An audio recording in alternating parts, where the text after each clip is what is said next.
I'm not sure if Ontario Premier Doug Ford either just doesn't get it, or he does get it and he just doesn't give a damn.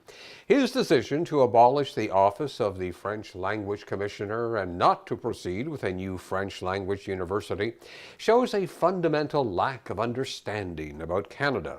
Now, the Toronto Star is quite right in calling the move a slap in the face to Ontario francophones.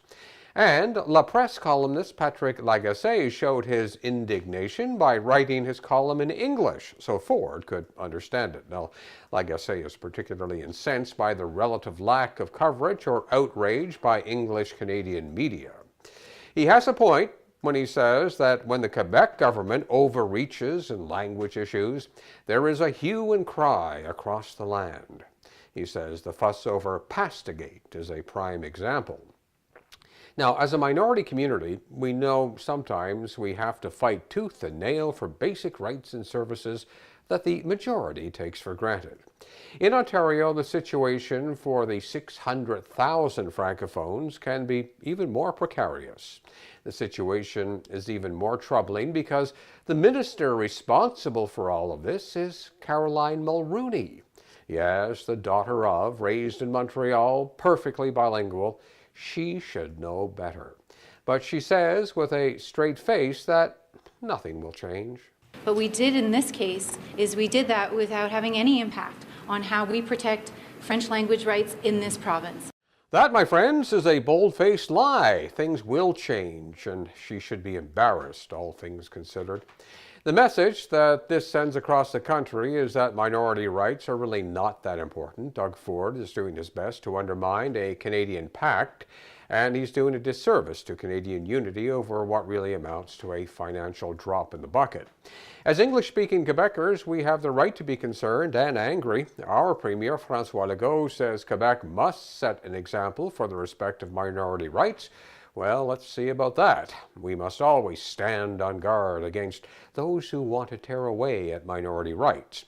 I hope that Doug Ford's brand of ugly populism will come at a price. It will indeed come with a legal challenge.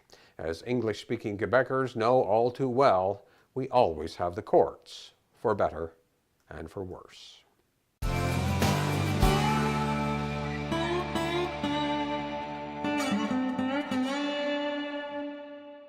And finally, a word about my friend, Randy Tieman. Now, Randy and I joined CFCF Radio at about the same time all those years ago, more than 3 decades it was.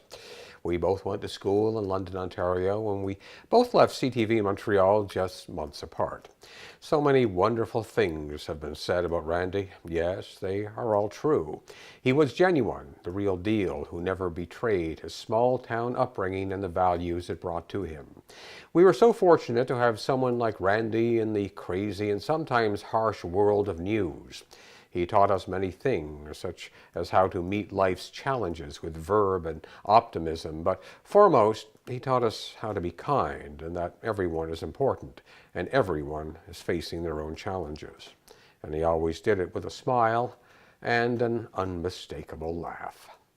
Now, every day for years, Randy would walk into the newsroom in the afternoon and it would go something like this. "Hey, T."